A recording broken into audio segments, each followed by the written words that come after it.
Minecraft 1.20 is updating a bunch about note blocks, mob heads, and player heads, so in this video I'll explain everything about these items. The easiest mob skull by far to get is the Wither Skeleton's skull. Now the Wither Skeleton's skull is dropped by 2.5% of Wither Skeletons. However, the chance of this is increased by 1% per level of looting that you have on your sword. But in Bedrock Edition it's even better, so per level of looting it's actually a 2% better chance. Now looting goes to 3, which means that with a looting 3 sword in Bedrock Edition, you actually have an 8.5 or almost 1 in 10 chance of getting a Wither Skeleton skull from a Wither Skeleton. And then in Java Edition with looting 3, there is a 5.5% chance to get the Wither Skeleton skull from the Wither Skeleton. The Wither Skeleton skull looks like this, basically a darkened skeleton, and you can also wear it on your head like a hat if you want, just like this. Although there is no armor value to it, it's definitely a fun way of dressing up with this skull if you have them. And of course the main use for this is if you make a T-shape out of soul sand, soul soil, or a mix of these, and then put 3 of the Wither Skeleton skulls on top, it will summon in the Wither boss, which I talk about more in different videos. Then the next skull is the dragon head, but obtaining this item actually has nothing to do with defeating the Ender Dragon, although you do have to defeat it to get access to the Outer End Islands. And of course in the Outer End Islands there is the End Cities that are actually fairly common, and some End Cities feature the End Ship. Now the End Ship does have the Elytra on it, but the Elytra is not the item here that we're actually looking for. No, just at the very front of these ships there is this dragon head floating there. Just be aware you have to be careful to pick it up correctly. But this is the dragon head, which actually looks like sort of a dragon arm replacement when you're holding it. But if you put it on your head, it is the full size of the dragon head, and its mouth even moves when you walk around with it. Now this item is only able to be obtained from the front of those end ships, so be sure to grab them every single time you see an end ship in the end dimension. And there's a couple other cool tricks you can do with this dragon head, because although the dragon head does move when you put it on your head and walk around, you can also get it to move by powering it with redstone. So either directly by just placing it on any side of a redstone block like this, you'll see its mouth is moving there, or another cool trick is to put it on the side of a block and then power that block with a lever, so you can have that dragon head's mouth be opening and closing, and you can even stop it at a certain part of the cycle, let's say open, or if we want it to look a bit more scary, maybe closed like this. The next mob skull is the skeleton skull, and you can get this 2 different ways, but one of the ways is by finding them very rarely inside of the ancient cities. Now usually with most mob skulls it requires you to be super late game to actually get these items. However, with the skeleton skull, if you do happen to find an ancient city early, and the skeleton skull inside of it, it can be a really cool way of getting this head, so be sure to look around the ancient cities next time you're raiding them to potentially get this great item. However, you can also get the skeleton skull in one other way, and that is if it happens to become a thunderstorm, and you can get a creeper next to a lightning rod, or just throw a trident with channeling at the creeper, and basically you can then get yourself a charged creeper. And if a charged creeper explodes next to a skeleton, and that explosion also kills the skeleton, you'll notice right down here that we have a skeleton skull. And interestingly enough, this method of getting the creeper that is charged to be killing a skeleton actually also works with the Wither Skeleton. And that's because if you can get that charged creeper to kill the Wither Skeleton, it will also drop its Wither Skeleton skull.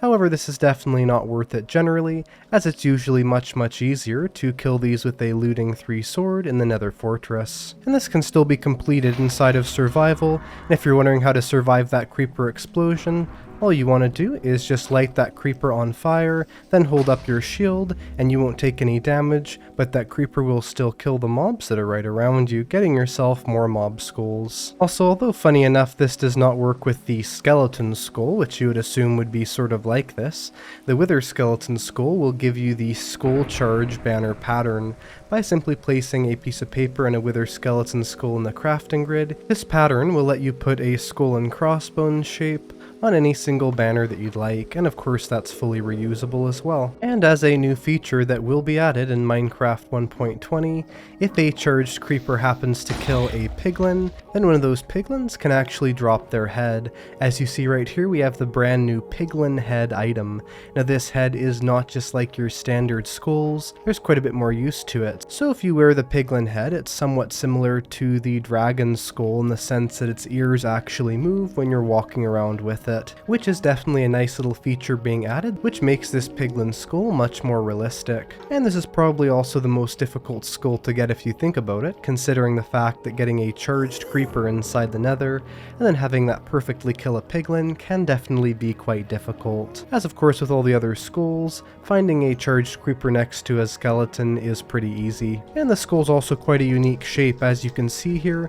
It has sort of this rectangular and not really square shape to it, definitely looking exactly like the Piglin head, and there's even the more 3D snout and tusks coming out of the front, with the ears on it. And just like the dragon head, if you have this on a block that is then powered, or you put it directly on top of a powered block like this, its ears will also move with the ability to customize the ear positions by flicking the lever at certain times. Just be aware a Piglin head does not take the place of a gold helmet in having a Piglin not get angry at you, although I think it definitely should, as that makes a lot more sense, a random piece of gold armor being a better disguise for these Piglins than literally having their own head on you. So just do not try and trade with the Piglins with a Piglin head on. Also, if a charged creeper happens to kill another creeper, or even another charged creeper, that will also make it drop a creeper head. Now the creeper head also has two uses to it outside of just being a decorational item, or an item that you can wear on your head, although it does definitely make a good costume. And those other two uses are both decorational.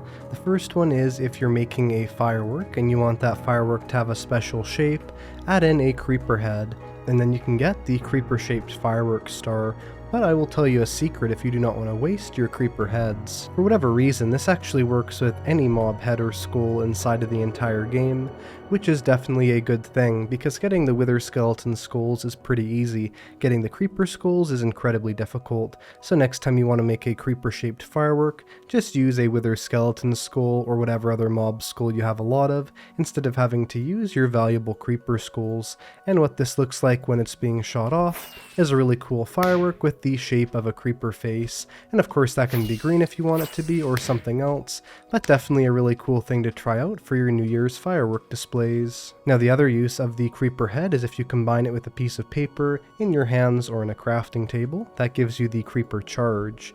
Now the creeper charge put in a loom with a banner will give you a creeper shaped pattern. This pattern, although of course it seems kind of basic, because how many banners at the end of the day do you want to have look like a creeper? What's actually quite nice is you can use this with a lot of different layers to make some amazing looking banner patterns. And for the final mob head inside of Minecraft is the zombie skull.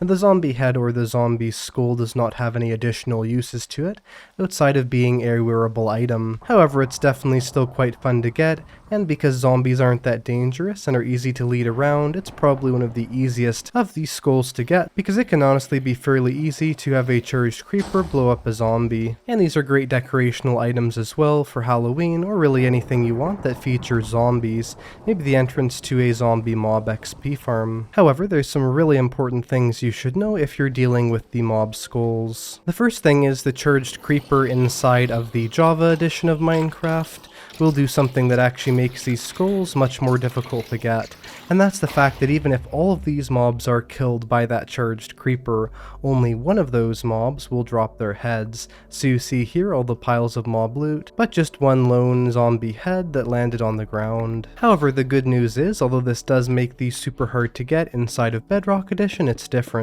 Let's say we have a charged creeper here, and we'll surround it with a whole bunch of skeletons, creepers, wither skeletons, some zombies. Now if we right click on this creeper, what will happen? Every single one of those mobs will actually drop their skulls. So you can see here we have a large pile of wither skeleton skulls, creeper skulls, skeleton skulls, zombie skulls, basically skulls of every single type of mob that was there, one skull for each mob. You can see there from just one charged creeper, we got ourselves 21 skulls. So if you're inside of Bedrock Edition, definitely the best idea is to make somewhat of a trap, to have the charged creeper in there, maybe put it in a boat or give it a name tag, then to try and get as many mobs as you can possibly fit into that space, being sure not to have them entity cram, have that central creeper explode, and that will give you a very large collection of all these different heads and skulls. And again, unfortunately, this does not work inside of Java Edition, and so these items are just by default much harder to get inside of that version. Now every single one of the mob heads or skulls, other than the dragon head and the wither skeleton skull, have a really awesome feature, which is it actually camouflages you against that mob type. So let's say we're wearing this creeper head, and we happen to be nearby a creeper.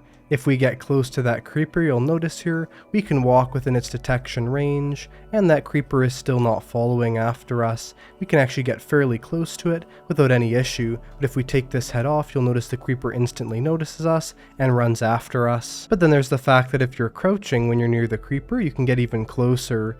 So the detection range of this creeper while we're crouching next to it is incredibly small. You'll notice right here the creeper still is not noticing us because we're crouching and have the other creeper skull on. Not until we're only a couple blocks away does the creeper then notice us and explode. There's another head related feature inside of Minecraft you should know about, and that is player heads and custom heads. Now to get any single Java Edition player's head, all you need to do is use this command, give @self, or you can just put your username here, Minecraft:player_head, and then use this bracket, skull owner, and then put their player name right here, in between these two quotation marks. So for instance, we could put right here iCraftMC, and we now have my skin's head, which of course is this luxurious singular eyeball here, and looking at the longing stare of this green eye reminds me that a lot of people who watch my videos aren't subscribed, so if you want to subscribe to see more of this amazing head, be sure to do that and turn on notifications so that you never miss my uploads or live streams in the future. But either way, you can do this of course with any head you want. So for instance, we could replace this player name right here with something of, like, let's say Minecraft's old owner Notch here. You can see this is that head, and you could even do this for your very own head. So let's say your username was CoolCreeper7. I have no idea if that's a real username, but I'm gonna assume it is. If we put that in, you can see yes, indeed, that is a real username, and that person has a creeper skull as their head. And of course you can use that for a lot of great things, because let's say you put in the skull name of television, this user actually has a TV as their head, so you can use this to decorate. But let's say you want to do something a little bit more guaranteed, that's where custom heads come in. Now hands down the best resource for custom heads in Minecraft is minecraft-heads.com, and I have talked about this website before. But all you have to do if you want to access tons of custom heads on here is simply press the custom head button right here, and you'll be taken to a list of over 50,000 custom heads. And let's say we want this charging Vex head, simply click on that, scroll down here, and they will give you the give command code. And press the copy button right here, get out a command block because this is a very long command, then simply copy and paste that into the command block, right click on this lever here, and you will be given that head. And of course once you have that, you can save that in your saved hotbar here, or you can just place it down and then do control and middle click to get that head again. And of course, because there's so many different player heads and custom heads to use, this is really an awesome decorational opportunity, especially since some Minecraft servers even have ways of getting these inside of survival. But the big question is, of course, other than the Piglin Heads, what part of this is new in Minecraft 1.20? Well, the one thing is that the old default player head now has the new Steve texture with the beard, the slightly darker face, and also sort of smoother texture, but as well as that with the zombie head, creeper head, piglin head, dragon head,